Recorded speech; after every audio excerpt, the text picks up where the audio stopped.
जो हम पढ़ रहे हैं आपकी 10th क्लास की बुक द फर्स्ट फ्लाइट, और आज हम पढ़ने वाले हैं उसका चैप्टर नंबर 8 जिसका नाम है Mijbil the otter.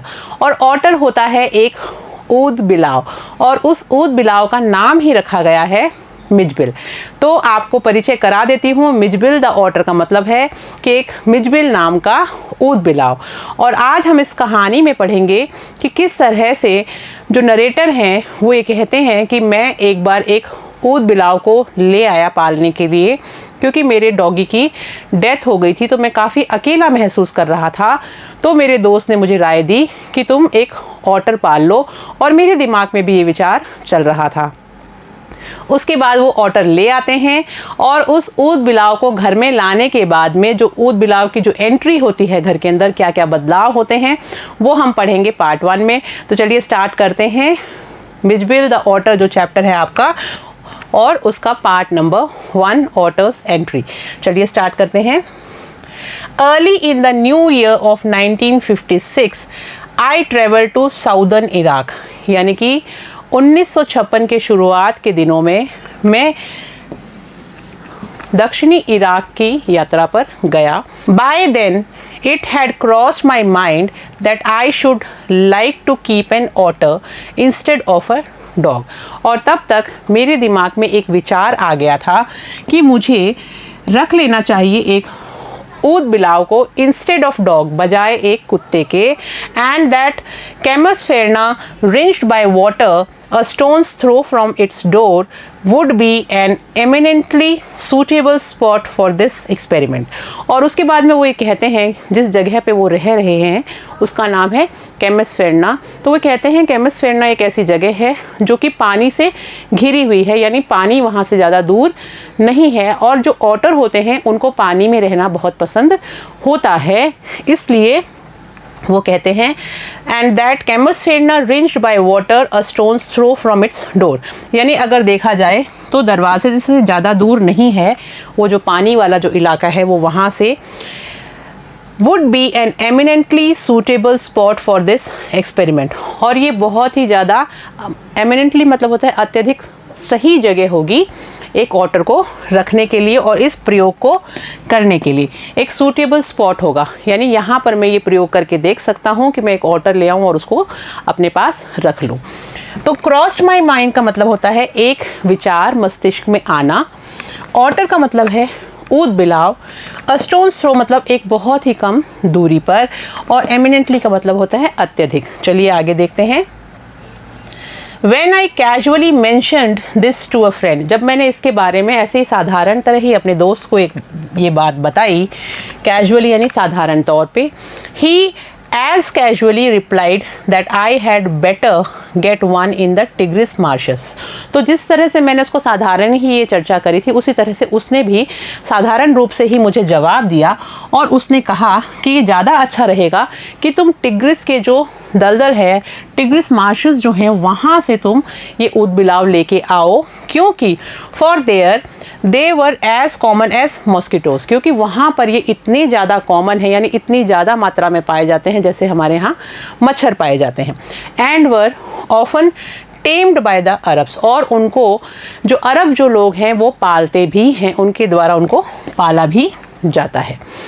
We were going to Basra to the consulate general to collect and answer our mail from Europe। और वो कहते हैं कि मैं और मेरा दोस्त दोनों के दोनों बसरा एक जगह का नाम है वहाँ जा रहे थे। टू द कंसुलेट जनरल, वहाँ पर वो एक दूतावास में जा रहे थे ताकि वहाँ से वो अपनी मेल को कलेक्ट कर सकें।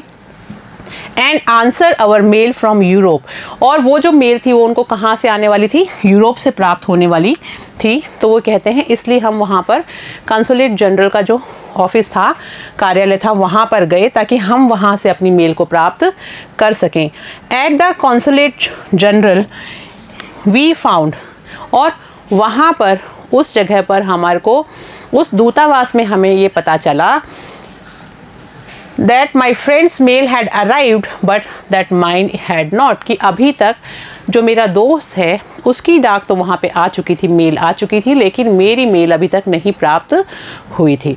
तो वहाँ पर जाने के हम बाद में हमारे को उस वाणिज्यिक दूतावास में जब हम गए तो ये पता चला। I cabled to England and when 3 days later nothing had happened I tried to telephone. वो कहते हैं मैंने पहले इंग्लैंड में केबल किया यानी तार के द्वारा सूचना भेजी, और जब 3 दिन तक मेरे पास जवाब नहीं आया तो फिर मैंने फ़ोन करने की सोची, तो मैंने कोशिश करी फ़ोन करने की। अब आप सोचेंगे 3 दिन का इंतज़ार क्यों किया, 3 दिन पहले ही फ़ोन कर लेता। तो बच्चों ये जो फ़ोन है ये मोबाइल फ़ोन की तरह नहीं होता था पहले, ये जो लैंडलाइन फ़ोन्स होते थे इनमें भी बहुत सारी समस्याएं आती थी, ट्रंक कॉल्स वगैरह बुक करने होते थे। क्या समस्याएं आई वो हम देखते हैं। The call had to be booked 24 hours in advance. सबसे पहले अगर आपको कोई फ़ोन करना पड़ता था तो उस कॉल को आपको 24 घंटे पहले बुक करना पड़ता था। On the first day the line was out of order, और पहले दिन वो जो लाइन थी वो आउट ऑफ ऑर्डर थी, यानी जो टेलीफोन लाइन थी वो ख़राब थी। On the second day the exchange was closed, और दूसरे दिन वो जो एक्सचेंज थी जहाँ से टेलीफोन कॉल बुक किया जाता था वो बंद था। फॉर अ रिलीजियस हॉलीडे, क्योंकि वहाँ पर एक धार्मिक छुट्टी थी जिसके कारण ऑफिस बंद था। ऑन द थर्ड डे, तीसरे दिन, केबल का मतलब होता है तार भेजा। On the third day there was another breakdown, तीसरे दिन दोबारा से वो जो लाइन है वो ख़राब हो गई, ब्रेक डाउन हो गया। My friend left and I arrange to meet him in a week's time, और मेरा जो दोस्त है वो वहाँ से चला गया और मैंने उससे मिलने के लिए 1 हफ्ते बाद उससे मिलने के लिए मैंने पूरी व्यवस्था करी।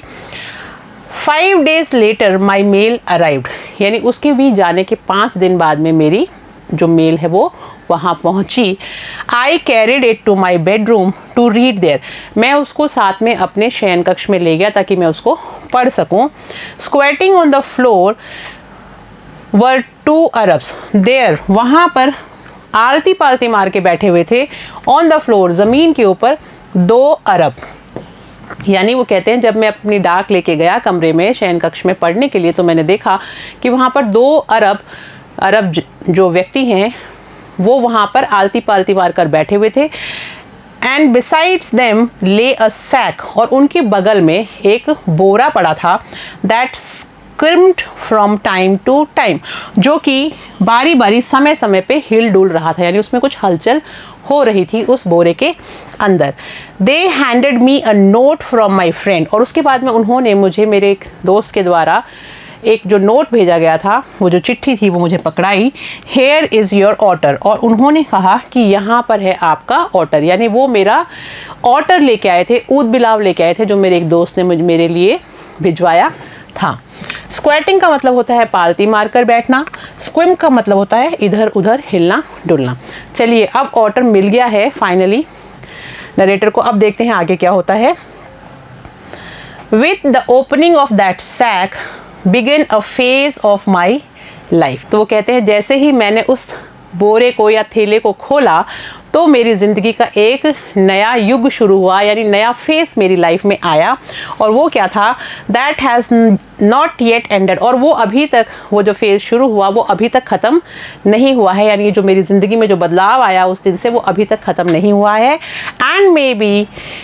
And may for all I know not and before I do, और मैं ये भी जानता हूँ कि वो अब ख़त्म भी नहीं होने वाला, यानी मेरे जाने के साथ ही ख़त्म होगा, उससे पहले वो ख़त्म भी नहीं होने वाला। वो जो एक दौर शुरू हुआ है, फेज़ का मतलब होता है दौर, तो ये जो एक नया दौर शुरू हुआ इस ऑर्डर के आने से वो उस दिन शुरू हुआ और अभी तक चल रहा है, और आगे मेरे साथ जब तक मैं रहूँगा तब तक चलता रहेगा। It is in effect a thraldom to otters and otter's fixation that I have since found to be shared by most other people who have ever owned one। अब ये कह रहे हैं क्योंकि इनको वो जो ऑर्डर प्राप्त हुआ है तो वो अपने आप की तुलना उन लोगों से कर रहे हैं जो लोग पहले से ऑर्डर को रख रहे हैं या जो उनको पालते हैं। तो ये कहते हैं कि ये जो दास्ता है ऑर्डर के प्रति ये कभी भी ख़त्म नहीं होने वाली। थैलड्रम का मतलब होता है दास्ता और फिक्सेशन का मतलब होता है असामान्य लगाव। तो ये कहते हैं जब इस ऑटर को मैंने देखा और इसके प्रति जो मेरी दास्ता जो शुरू हुई और एक असामान्य लगाव जो मैंने इसके प्रति महसूस किया, that I have since found to be shared by most other people, तभी मुझे पता चला कि वो ही सेम एक्सपीरियंस और भी लोगों के साथ में अनुभव किया जाता होगा, who have ever owned one, जिन्होंने कभी भी एक ऑटर को अपने यहाँ पे पेट के रूप में रखा होगा।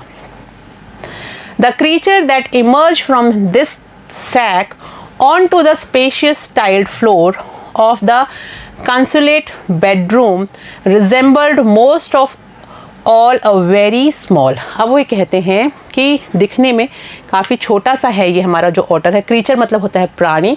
That emerged from this sack, emerge का मतलब होता है उस बोरे में से बाहर निकलना। सैक यानी बोरा और emerge मतलब निकलना। तो द क्रीचर वो जो प्राणी निकला उस बोरे में से ऑन द स्पेशियस टाइल, यानी जब उस बोरे में से उसको निकाल के खुली जगह पर उन टाइलों के ऊपर छोड़ा गया, ऑफ द कंसुलेट बेडरूम, वो जो एक छोटा सा बेडरूम था उसकी जो फ्लोर था उस पे जो टाइलें लगी हुई थी उस पे जब उस ऑटर को बाहर निकाला गया, resembled most of all a very small medievally conceived dragon. तो वो दिखने में ऐसा लग रहा था जैसे कि जो पुराने ज़माने में एक ड्रैगन की कल्पना की जाती थी, दिखने में वो उसका जैसा दिखाई दे रहा था जब उसको बोरे में से बाहर निकाल के टाइल पे रखा गया। रिजेंबल का मतलब होता है मेल खाना यानी सादृश्य होना। मेडिवली कंसीव्ड का मतलब होता है मध्यकाल के काल्पनिक। सिमेट्रिकल मतलब होता है संतुलित ढंग से। पॉइंटेड स्केल्स यानी नुकीली परतें। और मड आर्मर मतलब मिट्टी का कवच। और मोल का मतलब होता है छछूंदर। चलिए अब देखते हैं आगे क्या कहते हैं वो। मीडिएवली कंसीव्ड ड्रैगन यानी पुराने ज़माने में प्राचीन काल में जो ड्रैगन की जो कल्पना करी जाती थी उसके जैसा ये हमारा छोटा सा जो ऊद बिलाव है वो दिखाई दे रहा था। From the head to the tip of the tail, यानी हेड टू टिप का मतलब होता है सिर से लेके अपनी पूंछ तक। He was coated with symmetrical pointed scales, यानी वो पूरा का पूरा वो जो है वो पूरा सना हुआ था संतुलित ढंग से। यानी सिमेट्रिकल का मतलब होता है पूरी तरह से ऊपर से लेकर नीचे तक पूरा मिट्टी से वो सना हुआ था, यानी एकसार मिट्टी उस पर लगी हुई थी। ऑफ मड आर्मर यानी मिट्टी का जैसे पूरा उसको पोत दिया गया हो, इस तरह से वो कवच सा बन गया था उसके ऊपर, ऐसा वो दिखाई दे रहा था। Between whose tips was visible a soft velvet fur like that of a chocolate brown mole. Mole का मतलब होता है छछूंदर। अब वो ये कह रहे हैं जब वो बाहर निकाला गया उस बोरे के अंदर से तो हमने देखा कि वो पूरा ऊपर से लेके नीचे तक, सिर से लेके पूंछ तक मिट्टी से सना हुआ था। और सना हुआ भी बिल्कुल एकसार सना हुआ था, यानी ऐसा नहीं था कहीं ज़्यादा हो कहीं कम हो, पूरा सिमेट्रिकल ढंग से जैसे पूरा उसके अंदर से नहा के आया हो मिट्टी में से, ऐसा वो दिख रहा था। और between whose tips was visible a soft velvet, और जो उसका ऊपर का जो हिस्सा था वहाँ पे थोड़ा सा कहीं पर हल्का सा सॉफ्ट सा मखमली सा हिस्सा भी दिखाई दे रहा था, फर जैसा। Like that of a chocolate brown mole, और दिखने में वो चॉकलेट जैसे रंग का एक छछूंदर सा जो होता है, छछूंदर होता है उसके जैसा उसका पूरा का पूरा जो कलर है वो दिखाई दे रहा था। आगे देखते हैं। ही शुक हिमसेल्फ, ये देखिए ये है ऊद बिलाव। आप लोग इतनी देर से सोच रहे होंगे कि कैसा है क्या है, हमने कभी देखा नहीं, तो आप देखिए ये ऊद बिलाव है जिसकी आज हम पूरी कहानी पढ़ रहे हैं और लोग इसको पालते भी हैं। अरब लोग इसको बहुत ज़्यादा पालते हैं। जिस तरह से हम लोग डॉग, कैट, हॉर्स इन सब को पालते हैं, पालतू जानवर होते हैं, वैसे ही कि पालतू प्राणी है जिसको वहाँ के लोग घर पे रखते हैं। और ये बहुत ज़्यादा बड़ी संख्या में टिग्रिस के जो मार्शेस हैं वहाँ पर पाया जाता है। टिग्रिस की जो दलदल है वहाँ पे पाया जाता है। उस दलदल में रहने के कारण ये जो मिट्टी जो हमने देखा पूरी की पूरी इसकी जो बॉडी है उस पर चिपकी हुई है। चलिए आगे देखते हैं। ही शुक हिमसेल्फ, शुक का मतलब होता है हिलाना। आपने कभी पक्षियों को देखा है जैसे वो पानी से भीग जाते हैं तो हिलते हैं, तो थोड़ा थोड़ा पानी बाहर की तरफ छिटकता है, उसको बोलते हैं शुक करना। He shook himself and I half expected a cloud of dust. तो मुझे ऐसा थोड़ा उम्मीद थी कि मिट्टी जो है वो उड़ेगी जब वो अपने आप को हिलाएगा, but in fact it was not for another month. लेकिन ऐसा हुआ नहीं। अगले 1 महीने तक that I manage to remove the last of the mud and see the otter, कि मुझे 1 महीना लगा उसके ऊपर से वो जो इतनी मिट्टी चिपकी हुई थी वो पूरी की पूरी तरह से हट जाए। 1 महीना लग गया उसको सही ढंग से मैं देख पाऊँ कि वो कैसा है। जहां वो कल्पना कर रहा था कि वो थोड़ा हिलेगा और उसकी मिट्टी झड़ जाएगी, वैसा कुछ हुआ नहीं, क्योंकि वो इतना ज़्यादा सना हुआ था। तो जो नरेटर हैं वो ये कहते हैं कि बस वो क्या था, वो तो पूरा का पूरा हिल गया लेकिन उसके अंदर से कहीं मिट्टी निकली नहीं, और मुझे बल्कि 1 महीना लगा सही तरीके से उसकी पूरी मिट्टी के बिना उसको उसका शरीर में देख पाऊँ। यानी वो उसको रोज़ साफ़ करता होगा और धीरे धीरे वो मिट्टी झड़ी और वो असली रूप में दिखाई दिया, as it were in his true colours. यानी कि 1 महीने बाद में वो अपने सही रंग में, यानी जिस तरह का वो असल में था, वो दिखाई दिया। तो ये देखिए इस तरह का होता है ऊद बिलाव। Mijbil as I call the otter, और फिर वो कहते हैं मैंने उस ऑटर का नाम मिजबिल रखा, मैं उसको मिजबिल कह के बुलाने लग गया। वॉज इन फैक्ट, क्योंकि was in fact of a race previously unknown to science, क्योंकि वो एक ऐसी प्रजाति का था जो कि पहले विज्ञान में कहीं पर भी जिसकी चर्चा नहीं हुई थी, यानी वैज्ञानिक उसके बारे में नहीं जानते थे। And was at length christened by zoologist Lutrogale perspicillata. यानी अब वो ये कहते हैं, क्रिस्टन का मतलब होता है नामकरण करना, ऐसे जूओलॉजिस्ट के द्वारा उनका नामकरण किया गया। जूओलॉजिस्ट होते हैं जंतु विज्ञानी, वो जो जंतु विज्ञानी थे जिन्होंने और स्टडी करी और उन्होंने ऊद बिलाव का पता लगाया, तो उन्होंने फिर उसका नामकरण किया क्रिस्टन बाय जूओलॉजिस्ट और ल्यूट्रोगेल परस्पिसिलिएटा। और उन्होंने उसको कौन सी प्रजाति का बताया, उन्होंने उसको बताया कि ये ल्यूट्रोगेल परस्पिसिलिएटा प्रजाति का ये ऊद बिलाव है। ऑटर का मतलब होता है ऊद बिलाव। चलिए, मैक्सवेली, यानी ये पूरा जो नाम है वो उन्होंने कहा, क्योंकि और मैक्सवेल्स ऑटर की ये उस व्यक्ति का नाम है, उस वैज्ञानिक का नाम है जिसने इसकी खोज करी कि भाई ऑटर नाम का भी कोई प्राणी है। तो क्योंकि उसके नाम के पीछे लास्ट में मैक्सवेली लिखा हुआ है, इसलिए इसको मैक्सवेलीज ऑटर भी कहा जाता है।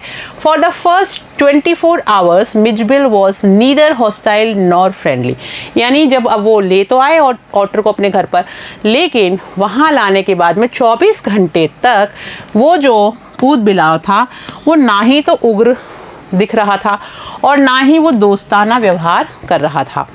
He was simply aloof and indifferent.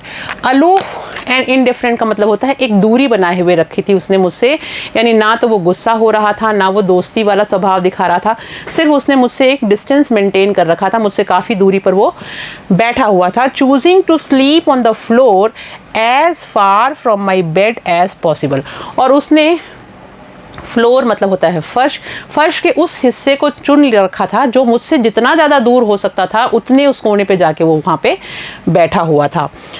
जितना संभव हो सकता था मेरे बेड से वो उतनी दूर जाके बैठा हुआ था। हॉस्टाइल का मतलब होता है उग्र और क्रुक का मतलब होता है मोड़ या घुमाव। द सेकेंड नाइट यानी दूसरी रात को Mijbil came on to my bed, दूसरी रात को मिजबिल जो है वो अपने आप ही मेरे बिस्तर पे आ गया। in the small hours and remained asleep in the crook of my knees until the servant brought tea। और दूसरे दिन अब वो क्या हुआ, पहले दिन तो उस ऊद बिलाव ने बहुत दूरी बना के रखी, उसके बेड से भी एकदम दूर, जो सबसे लास्ट छोर था वहाँ जाके वो बैठा। दूसरी रात को धीरे धीरे जब उसको थोड़ी उस जगह से लगाव होने लगा और उसको लगा कि हाँ मैं यहाँ सुरक्षित हूँ, तो वो धीरे धीरे चल के कहाँ पहुँच गया, जो नरेटर हैं उनके बेड के ऊपर आ गया और उनके crook of my knees. Crook of knees का मतलब होता है जैसे आपका जो पाँव होता है आप उसको मोड़ते हो और ये जो बीच की जगह होती है, जैसे मान लीजिए ये आपका पाँव है और ये जो जगह होती है यहाँ पर, इसको बोलते हैं, ये नी है आपकी, और इस हिस्से पे आके वो बैठ गया, यानी वहाँ आके वो सो गया जब नरेटर सो रहे थे। तो इस जगह पे आके उसने आराम किया।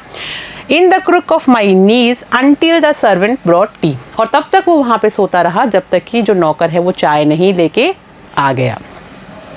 इन द मॉर्निंग, यानी सुबह जब वो नौकर चाय लेके आया तब तक वो वहाँ पे सोता रहा। And during the day he began to lose his apathy. Apathy का मतलब होता है उदासीनता या विरक्तता, यानी वो जो अपने आप को काफ़ी दूर दूर मुझसे रखा हुआ था उसने, और काफ़ी वो थोड़ा सा जो उदास महसूस कर रहा था उसको धीरे धीरे उसने छोड़ना शुरू कर दिया। यानी कि अब वो अडेप्ट करने लग गया था मेरे इस रूम के और घर के एटमॉस्फेयर में, यानी थोड़ा वो खुश होना शुरू हो गया। तो and during the day he began to lose his apathy, यानी दिन के दौरान धीरे धीरे उसने अपनी उदासीनता खोनी शुरू कर दी। वो थोड़ा अच्छा मूड में आने लग गया। And take a much too keen interest in his surroundings, और धीरे धीरे उसने इंटरेस्ट दिखाना शुरू कर दिया, और ज़्यादा इंटरेस्ट दिखाना शुरू कर दिया अपने आसपास के वातावरण में। यानी वो अब थोड़ा सा घुलने मिलने लग गया था चारों तरफ, जो उसका माहौल था उसमें उसको अच्छा लगने लग गया। I made a body belt for him and took him on a lead to the bathroom. अब वो कहते हैं मैंने फिर उसके लिए एक बॉडी बेल्ट बनाई, यानी उसके शरीर पे बांधने वाली एक बेल्ट बनाई, जिससे कि मैं उसको थोड़ा अपने साथ भी रख सकूं और वो थोड़ा लूज़ भी रहे। जैसे डॉग्स वगैरह होते हैं उसको हम पट्टा पहनाते हैं, उस हिसाब से उसने उसकी एक बॉडी बेल्ट बनाई, और उस बॉडी बेल्ट के लिए took him on a lead to the bathroom, और उसकी लंबाई जो है वो इतनी रख दी कि वो आराम से बाथरूम तक जा सके और आ सके। Where for half an hour he went wild with joy in the water. और जब वो उसको वहाँ पे बाथरूम में लेके गया तो आधे घंटे तक वो एकदम पागल सा हो गया, पानी को देख के इतना खुश हो गया कि वो आधे घंटे तक उस पानी के अंदर प्लंगिंग एंड रोलिंग इन इट। प्लंगिंग का मतलब होता है डुबकी लगाते हुए, और रोल का मतलब होता है गोल गोल घूमना।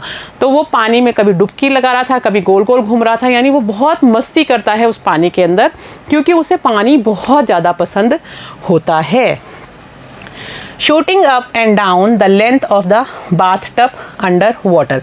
और क्या कर रहा था, जिस बाथ टब में उसको डाला गया है, जिस बाथ टब में वो अपने आप ही चला गया, उसके बाद में पहले वो उछल रहा था पानी के अंदर, फिर उसमें रोलिंग कर रहा था, गोल गोल घूम रहा था, फिर उसके बाद में वो क्या कर रहा था, ऊपर से एकदम पानी में कूदता था, और जो टब का जो पैंदा है वहाँ तक टच करके वापस ऊपर आता था, जैसे कि बाथ टब की जो पूरी लंबाई है पानी के अंदर वो पूरी नाप रहा हो, पूरे मज़े ले रहा था। And making enough slosh. Slosh का मतलब होता है कि जैसे हम कीचड़ में लिथड़ जाते हैं, उस तरह से पूरा उस पानी में लिथड़ रहा था और बहुत मज़े कर रहा था। And splash for a hippo. Hippo होता है हिप्पोपोटामस, आपने देखा होगा कि ये जो दरियाई घोड़ा होता है, जब ये पानी के अंदर जाता है, इसका शरीर हैवी होता है, तो जब ये पानी के अंदर जाता है तो पानी एकदम से उछलता है, क्यों? क्योंकि उसका वेट ज़्यादा होता है। उसी तरह से ये पानी के अंदर उछल रहा था, कूद रहा था, तो पानी भी स्प्लैश हो रहा था, यानी उछल के बाहर आ रहा था। This I was to learn is a characteristic of otters. और ये मेरे लिए सीखने वाली बात थी कि ये जो ऊद बिलाव होते हैं, ये इनकी एक कैरेक्टर स्केच होता है, यानी ये उनका एक तरीका होता है कि उनको पानी बहुत ज़्यादा पसंद होता है। ये एक विशेषता होती है ऊद बिलाव की कि वो पानी देखते ही पागल सा हो जाता है, वो बहुत खुश हो जाता है। Every drop of water must be so to speak. उसका ये कहने का मतलब है कि ये जो ऊद बिलाव होते हैं ना, इनको पानी रुका हुआ बिल्कुल पसंद नहीं है। ये हमेशा चाहते हैं कि पानी बहती हुई स्थिति में हो, तो जहाँ इनको पानी दिखता है वहीं उसमें उसको हिला देते हैं, उसमें उछलना शुरू कर देते हैं, जैसे कि पानी बोलता हुआ इन्हें दिखना चाहिए। स्टिल पानी जो है वो इनको पसंद नहीं है, रुका हुआ पानी पसंद नहीं करते। तो every drop of water must be so to speak, यानी पानी की हर बूंद जो है वो बोलनी चाहिए। Extended and spread about the place. और उसको एक्सटेंड करना मतलब फैला देना चाहिए, स्प्रेड मतलब फैला देना चाहिए, और एक्सटेंड मतलब बढ़ा देना चाहिए। तो ये कहते हैं उस पानी की बूंद को ये पूरा चारों तरफ फैला देते हैं, बढ़ा देते हैं, उसको एक जगह रखना पसंद नहीं करते। और if it will not be overturn be set in the splashed in until it overflows। और दूसरी बात एक और बता रहे हैं कि मान लीजिए अगर आपने कोई बर्तन है जिसके अंदर पानी भर के रख दिया है, तो ये क्या करते हैं, उसको तुरंत उड़ेल देते हैं, उसको तुरंत उसको उल्टा करके पानी को फैला देते हैं। तो इस तरह की इनकी जो एक कैरेक्टर स्केच है, ये एक विशेषता है ऑटर्स की। तो a bowl must at once be overturned, जैसे ही पानी का दिखता है उसको ये टर्न कर देते हैं। और if it will not be overturn, अगर मान लीजिए उसको वो नहीं पलट पाते किसी कारण से, be sat in the splashed in until it overflows, वो उसके अंदर घुस जाते हैं, उछलते रहते हैं जब तक कि उसका सारा पानी जो है उससे बाहर ना आ जाए। तो बहुत मस्ती करते हैं। पूरा एक बार दोबारा से हम समझ लेते हैं कि किस तरह से बता रहे हैं वो, कि वो पानी को पूरा फैला देता है ऑटर, चारों तरफ रुका हुआ पानी उसको पसंद नहीं है। फिर उसको कोई बोल दिखता है पानी का तो उसको वो उड़ेल देता है, क्योंकि उसको तो पानी को फैलाना है और उसमें मस्ती करनी है। पर अगर किसी कारण से वो बर्तन से पानी को नहीं उड़ेल पाता तो वो खुद उसके अंदर घुस जाता है और उस पर इतने छपाक से खेलता है कि जब तक उसका सारा पानी बाहर नहीं आ जाए वो चैन से बैठता नहीं है। Water must be kept on the move and made to do things, उनका ये मानना होता है कि पानी जो है उसको मूव करते रहना चाहिए, उसको आगे बढ़ते रहना चाहिए, चलते रहना चाहिए। And made to do things, यानी ये काम तो करना ही है, इस तरह की चीज़ें करनी चाहिए कि जहाँ पानी दिखे उसको फैला दो और उसको आगे मूवमेंट में ले आओ। When static it is wasted and provoking, लेकिन अगर उनको कभी भी रुका हुआ पानी दिखता है तो वो ये सोचते हैं कि ये पानी जो है वो ख़राब हो रहा है, वेस्ट हो रहा है रुका हुआ पानी। एंड प्रोवोकिंग, और वो उनको थोड़ा सा अपनी तरफ आकर्षित करता है, प्रोवोक करता है, यानी थोड़ा उनका स्वभाव जो है उसको बदल देता है और उनको अपनी तरफ उकसाने लग जाता है कि इस पानी को तुम्हें फैलाना ही है। तो वो उकसने लग जाते हैं जब भी उनको कभी कहीं पर एक जगह रुका हुआ पानी दिखाई देता है, उत्तेजित हो जाते हैं उसको देख के। प्रोवोकिंग का मतलब होता है उत्तेजित करना। तो हिप्पो यानी दरियाई घोड़ा, सो टू स्पीक यानी जिसे कहा जाए, प्रोवोकिंग यानी उकसाने वाला। चलिए आगे देखते हैं। 2 days later, 2 दिन के बाद, Mijbil escaped from my bedroom, Mijbil मेरे कमरे से कहीं बाहर चला गया। escape का मतलब होता है बच निकलना, कहीं बाहर चला गया। as I entered it and I turned to see his tail, जैसे ही मैंने मेरे बेडरूम के अंदर जब मैं घुसा तो मुझे वो वहाँ पे दिखाई नहीं दिया, वो कहीं चला गया था। लेकिन I turned to see his tail disappearing around the bend of the corridor, तो मुझे उसकी थोड़ी सी जो पूँछ है वो दिखाई दी। I turned to see his tail, मैंने मुड़ के जब उसकी देखा तो उसकी जो पूँछ है वो मुझे दिखाई दी, जो disappearing round the bend of the corridor that led to the bathroom, और मैंने देखा कि जो गलियारा था उसके कोने पे मुझे उसकी पूँछ दिखाई दी और वो कहाँ जा रहा था, वो बाथरूम की तरफ जा रहा था। तो एक दिन अचानक से वो कहीं गायब हो जाता है और जब बेडरूम में वो दिखाई नहीं देता तो जब जो नरेटर हैं वो उसके पीछे जाके देखते हैं, ढूंढते हैं उसको, तो वो कॉरिडोर में उसकी पूँछ दिखाई देती है। और पूँछ जब वो उसको वापस उसके पीछे देखते हैं जाके, तो पूँछ वहाँ से जाती हुई कहाँ दिखती है, सीधा बाथरूम के अंदर वो चला जाता है। By the time I got there, he was up on the end of the bathtub, और जब तक वो कहते हैं मैं बाथरूम में पहुंचा तब तक वो नहाने वाला जो एक बाथटब होता है उसके ऊपर पहुंच चुका था। And fumbling at the chromium taps with his paws, और वो फम्बलिंग कर रहा था, यानी बहुत ही बुरे ढंग से वो जो आपने देखा है नल जो होते हैं आजकल जो सिल्वर कलर के, वो क्रोमियम के बने हुए होते हैं, तो वो जो क्रोमियम का बना हुआ जो नल है उसके ऊपर वो चढ़ा हुआ था और बहुत ही बुरी तरह से उसको वो हिलाने की कोशिश कर रहा था, वहाँ पे वो फम्बलिंग कर रहा था। कॉरिडोर का मतलब होता है गलियारा, फम्बलिंग का मतलब होता है बहुत ही फूहड़पन से कुछ कोशिश जो की जाती है उसको बोलते हैं। पाउस का मतलब होता है पंजे, और अमेज का मतलब होता है हैरान। टैप्स यानी नल, और ट्रिकल यानी बूंद बूंद टपकना। अब वो ये कहते हैं कि जब मैं वहाँ पहुँचा बाथरूम में तो मैंने देखा कि वो तो क्रोमियम का जो नल है उसके ऊपर पहुँच गया था बाथटब के ऊपर से होते हुए, और उसके ऊपर एक बहुत ही फूहड़पन वाले तरीके से अपने पंजे से उसको हिला रहा था, यानी वो कोशिश कर रहा था उस नल को खोलने की, वो जो टैप था उसको खोलने की वो कोशिश कर रहा था। I watched amazed in less than a minute, और वो कहते हैं मैं हैरान हो गया, 1 मिनट से भी कम समय लगा उसको ये करने में, और ये देख के मैं हैरान था कि क्या किया उसने। I watched amazed in less than a minute he had turned the tap, यानी 1 मिनट से भी कम समय में उसने क्या किया, जिस तरह से वो फूहड़पन से अपने पंजों से उस नल को हिला रहा था, तो जो उसकी नॉब होती है खोलने वाली उसको वो हिला चुका था और वो जो नल है वो चालू कर दिया था उसने। Far enough to produce a trickle, यानी अब ज़्यादा दूर नहीं था कि वो उसको पूरा खोल पाता। उसने क्या किया, उसको थोड़ा तो खोल दिया कि उसमें से थोड़ी थोड़ी जो पानी की जो धारा है वो बूंद बूंद करके बहने लग गई। Water and after a moment, और कुछ ही क्षणों के बाद में, और to achieve the full flow, यानी कुछ ही क्षणों के बाद में पहले पानी थोड़ा थोड़ा टपक के आया और उसको, और उसने उसके साथ में हिलाया उसको, तो बहुत तेज पानी फ्लो के साथ यानी बहाव के साथ पानी आना शुरू हो गया। तो देखो बच्चों, खुद ही उसने जाके, ऑटर ने खुद ही वो पहले बाथटब के ऊपर चढ़ा और फिर वहाँ से वो नल के ऊपर चढ़ गया, क्योंकि उसने देखा था, ऑब्जर्व किया था कि कैसे नल को खोला जाता है और पानी कैसे आता है, और पानी के बिना तो ये रह नहीं सकते।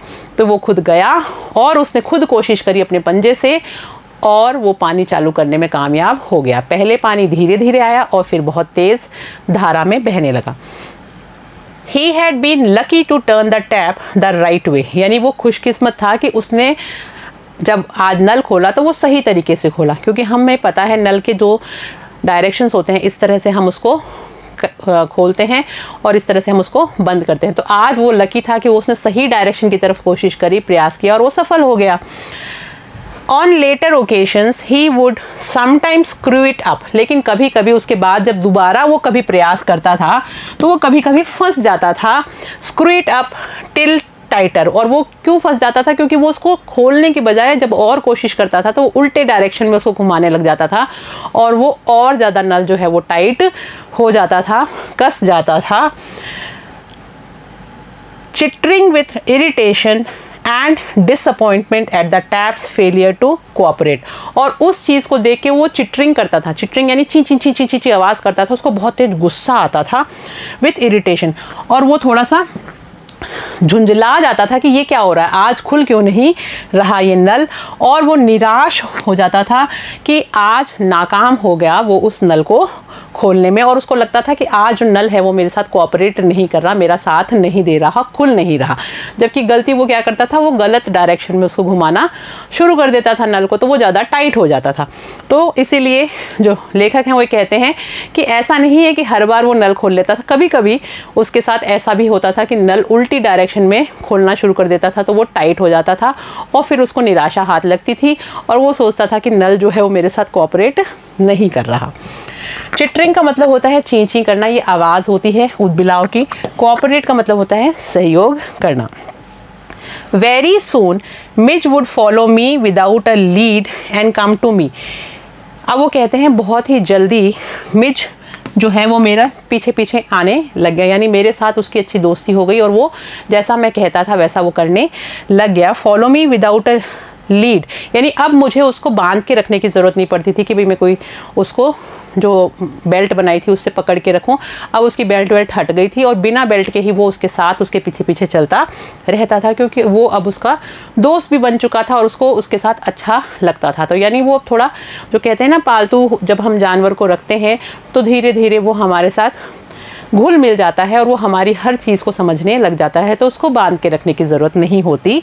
And come to me When I called his name, और अब वो कहते हैं जब भी मैं उसका नाम बोलता था मिजबिल, वो कहीं पे भी होता था वो चुपचाप मेरे पास आ जाता था, तो अब उसको बेल्ट से बांधने की ज़रूरत नहीं थी। He spent most of his time in play, और वो अपना ज़्यादातर समय जो है वो खेलने में व्यतीत करता था। He spent hours shuffling a rubber ball round the room like a 4-footed saucer player using all 4 feet to dribble the ball। अब आपको ये चीज़ समझनी पड़ेगी कि वो जो अपना समय था वो किस तरह से स्पेंड करता था। ही स्पेंड आवर्स, यानी वो घंटों व्यतीत करता था शफलिंग अ रबर बॉल, एक रबर की जो गेंद थी उसको शफल करने में, यानी उसको हिलाने में। हम जिस तरह से ड्रिबल भी करते हैं, शफल भी करते हैं, वो सब करने में उसको बहुत मज़ा आता था। Rubber ball round the room, पूरे कमरे में उसको वो घुमाता रहता था, शफल करता रहता था इधर से उधर। लाइक अ 4-footed सॉसर प्लेयर, जिस तरह से एक सॉसर का मतलब होता है, फुटबॉल जो व्यक्ति खेलते हैं उनको सॉसर प्लेयर्स बोलते हैं। तो फुटबॉल में 2 पाँव से हम बॉल को आगे पीछे करते हैं, बहुत सारे मूवमेंट्स करते हैं। तो अब क्योंकि ये ऊद बिलाव है, इसके 4 पाँव हैं, पर इन 4 पाँव से वो उस फुटबॉल प्लेयर की तरह, सॉसर प्लेयर की तरह 4 पाँव से उस गेंद के साथ खेलता था। और किस तरह से खेलता था? 4-footed soccer player using all 4 feet to dribble the ball. तो ड्रिबल का मतलब होता है इस तरह से, जैसे हम टप टप टप टप करते हैं तो हाथ से करते हैं, जो फुटबॉलर्स होते हैं वो पाँव से भी कर लेते हैं, तो अपने दोनों पाँव से कर लेते हैं ऐसे करके। वैसे ही अब यहाँ पर ये जो हमारा ऊद बिलाव है इस कहानी में 4 पाँव से ड्रिबल करता था उस गेंद को। And he could also throw it with a powerful flick of the neck, और कभी कभी अपनी गर्दन से भी उसको एकदम झटके से उछाल देता था गेंद को। To a surprising height and distance, यानी इतनी दूर फेंक देता था कि हमें आश्चर्य होता था कि इतना छोटा सा उदबिलाव इस गेंद को इतना ऊंचा कैसे, इतनी दूरी तक कैसे फेंक सकता है। तो इस तरह से वो उस गेंद से खेलता था। But the real player of an otter is when he lies on his back, लेकिन उसका जो असली जो गेम था, यानी असली खिलाड़ी का रूप कब देखने को मिलता था? जब वो अपने पीठ के बल लेट जाता था and juggles with small objects between his paws, और पंजों के ऊपर, यानी उल्टा लेट के 4 पाँव के पंजों से ऐसे ऐसे करके उस बॉल को जब उछालता था और पीठ के बल लेटता था। फ्लिक मतलब होता है एक तेज हल्का प्रहार, और जगल्स का मतलब होता है बाजीगर। आपने देखा होगा बाजीगर इस तरह से गेंदों को उछालता है, 4 गेंदें होती है, एक पकड़ता है। तो उसी तरह से ये क्या करता था, उल्टा लेट जाता था पीठ के बल और 4 पाँव ऊपर करके उससे जिगलिंग किया करता था, एक जिगलर की तरह। चलिए आगे देखते हैं। तो मतलब बाजीगर वाली अटखेलियाँ किया करता था। Marbles were Mijbil's favourite toys for this pastime, और उसका ये जो समय बिताने का जो तरीका था उसमें कंचे जो हैं उनसे खेलना भी उसको बहुत ज़्यादा पसंद था। उसका एक पसंदीदा खिलौनों में से एक कंचे भी हुआ करते थे। He would lie on his back rolling 2 or more of them up and down his wide flat belly without ever dropping one to the floor. अब जैसा कि हमने देखा कि बाजीगर गेंद को उछालता है, वैसे ये उल्टा लेट जाता था अपने पीठ के बल और 2 से ज़्यादा 3 या 4 कंचे ले लेता था और उनको उछालता था, और इतने अच्छी तरीके से उछालता था बिल्कुल एक बाजीगर की तरह कि एक भी कंचा ज़मीन पे नहीं गिरने देता था, और ये खेल इसको सबसे ज़्यादा पसंद था। He would lie on his back rolling 2 or more of them, यानी पीठ के बल लेट के 2 या 3 को वो उछालता था। And down his wide flat बेली, और लेट के जो उसकी जो चौड़ी सी जो पेट है उसके ऊपर पाँव को ऊपर करके without ever dropping one two the floor, बिना एक भी कंचे को गिराए हुए वो इस तरह से मस्ती करता था। तो बच्चों आई होप आपको यहाँ तक का ये मिजविल द ऑटर चैप्टर समझ में आया होगा कि हमने देखा कि एक ऑटर के आने से किस तरह से जो लेखक हैं उनके यहाँ पर कितने तरह के परिवर्तन होते हैं। आगे हम इस चैप्टर को कंटिन्यू करेंगे, तब तक आप लोग इसे पढ़िएगा। Thank you.